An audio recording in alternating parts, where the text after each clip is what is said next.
ആരെങ്കിലും ഉണ്ടോ അവിടെ? എന്താടി ആ മോട്ടർ ഒന്ന് ഓൺ ചെയ്യോ? പൈപ്പില് വെള്ളമില്ല. 1 minute.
അല്ലടാ, ഞാൻ അന്ന് റെയിലിന്റെ അടുത്തായിരുന്നു താമസിച്ചോണ്ടിരുന്നത്.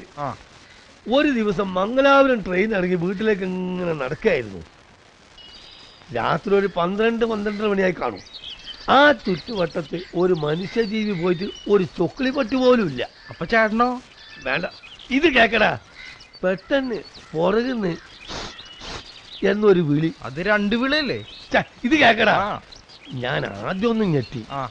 തിരിഞ്ഞു നോക്കിയപ്പം ജീൻസ് ഇട്ട് സുന്ദരിയായ ഒരു പെൺകുട്ടി. കർത്താവാണ് സത്യം. ശൃംഗാരഭാവത്തോടെ അവൾ എന്നെ അടുത്തേക്ക് വിളിച്ചു. ആദ്യം ഞാനൊന്നും മടിച്ചു. പിന്നെ ധൈര്യം സംഭരിച്ച് ഞാൻ അവളുടെ അടുത്തേക്ക് അങ്ങോട്ട് ചെന്നു. പിന്നെ എനിക്ക് ഒന്നും ഓർമ്മയില്ല. നേരം വെളുത്തപ്പോൾ റെയിൽ പാളത്തിനടുത്ത് ഞാൻ കിടക്കുന്നു. എന്റെ ചാരിത്രം അവൾ അപഹരിച്ചു. പിന്നീടാണ് ഞാൻ അറിയുന്നത് 1 മാസം മുമ്പ് ആത്മഹത്യ ചെയ്ത കോളേജ് വിദ്യാർത്ഥിനിയാണ് അവളെന്ന്. അയ്യോ, ഈ വിരലിന്റെ ഡോസ് ഒന്ന് കൊറ. പിന്നെ പ്രേതം ജീൻസ് ഇട്ടിട്ടല്ലേ? അതും ചേട്ടന്റെ ചരിത്രമൊക്കെ അവിടെ എടുക്കാൻ. ചരിത്രല്ലടാ, ചാരിത്രം. രണ്ടും ഒന്ന് തന്നെ ഏട്ടാ. ചരിത്രം പോകുമ്പോ ചരിത്രവും. നീ ഒന്ന് ക്ഷമിക്കടാ, ഞാൻ എന്റെ ഒരു ആഗ്രഹം പറഞ്ഞതല്ലേ. എന്നാലും ഇത് വല്ലാത്തൊരാഗ്രഹമാണ്, അതും പ്രേതമായിട്ട്.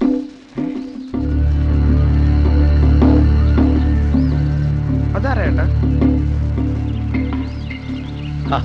പടിഞ്ഞാറ് ഏതോ വീട്ടിലുള്ള. ഞാനിങ്ങനെ വല്ലപ്പോഴൊക്കെ കാണും. അയാളുടെ മട്ടും നോട്ടും ഒന്നും അത്ര പന്തിയല്ല.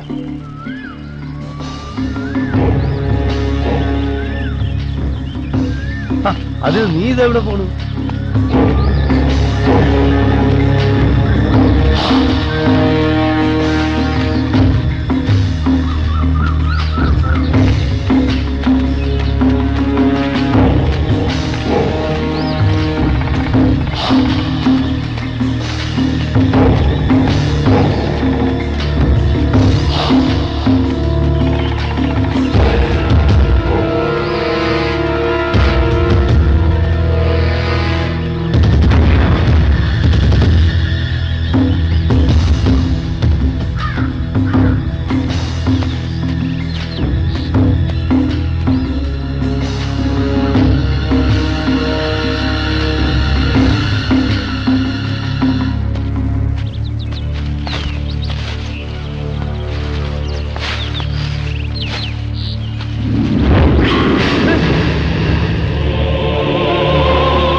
ഇത് നന്നായിട്ടുണ്ടല്ലേ?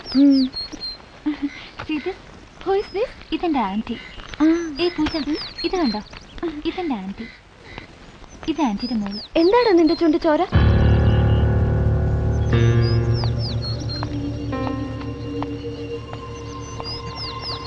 ഇവനിതെന്തു പറ്റി?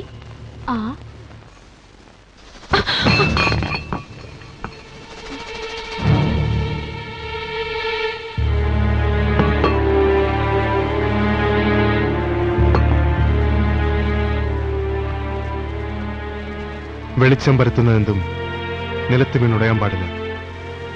അത് റാന്തലായാലും നിലവിളക്കായാലും.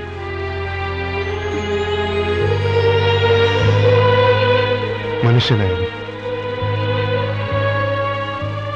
നിനക്കെന്നെ ഭയമാണോ? സ്നേഹമാണോ? പറ.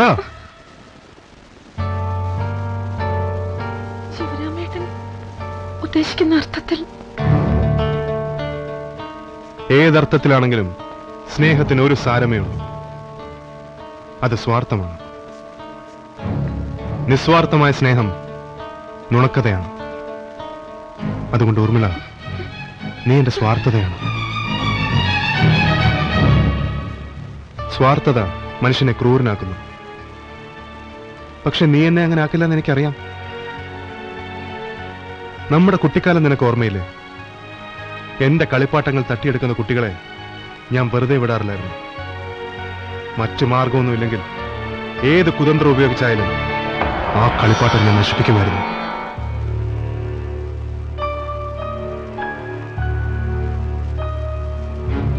ശിവറാം ആഗ്രഹിച്ചത് മറ്റൊരാളുടെ കൈ ചെന്ന് വിടാൻ സമ്മതിക്കില്ല.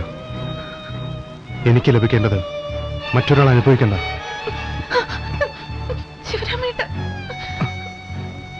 നിന്നെക്കുറിച്ചല്ല മോളെ, പൊതുവായൊരു കാര്യം ശിവറാമേട്ടൻ പറഞ്ഞു എന്ന് മാത്രം.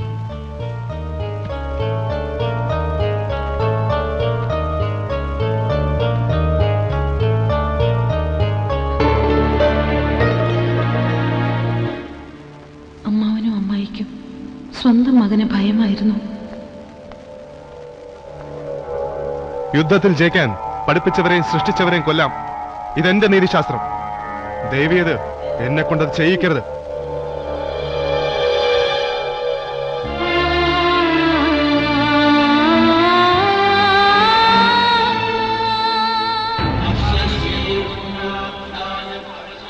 മെറ്റാഫിസിക്സിൽ ഡോക്ടറേറ്റ് എടുത്തതിന് ശേഷം അയാൾ ദുർമന്ത്രവാദം പരിശീലിക്കാൻ തുടങ്ങി.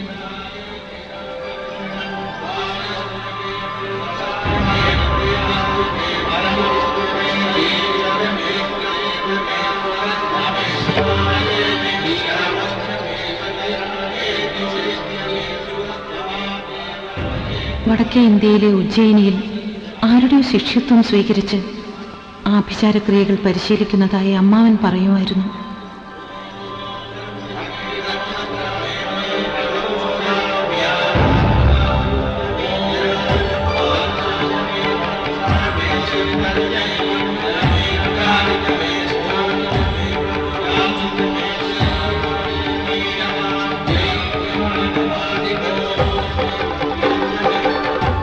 ദൈവം ഇത്രയും നീചനായ മകനെ നമുക്ക് തരാൻ കാരണം കഴിഞ്ഞ ജന്മത്തിൽ ഞാൻ ബ്രാഹ്മണരെ കൊന്നിട്ടുണ്ടെന്നാണ് ഭട്ടതിരി പറഞ്ഞത്. എല്ലാം നമ്മുടെ വിധിയാ.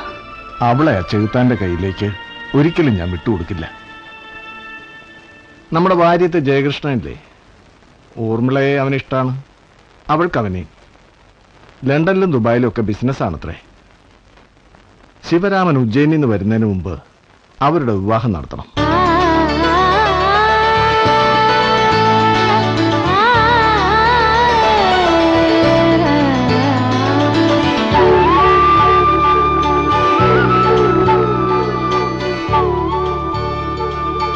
വിവാഹത്തിന്റെ അന്ന് എൻ്റെ അമ്മയുടെ പേരിലുണ്ടായിരുന്ന മാളിക വീട്ടിലേക്ക് ഞാനും ജയകൃഷ്ണനും താമസം മാറി.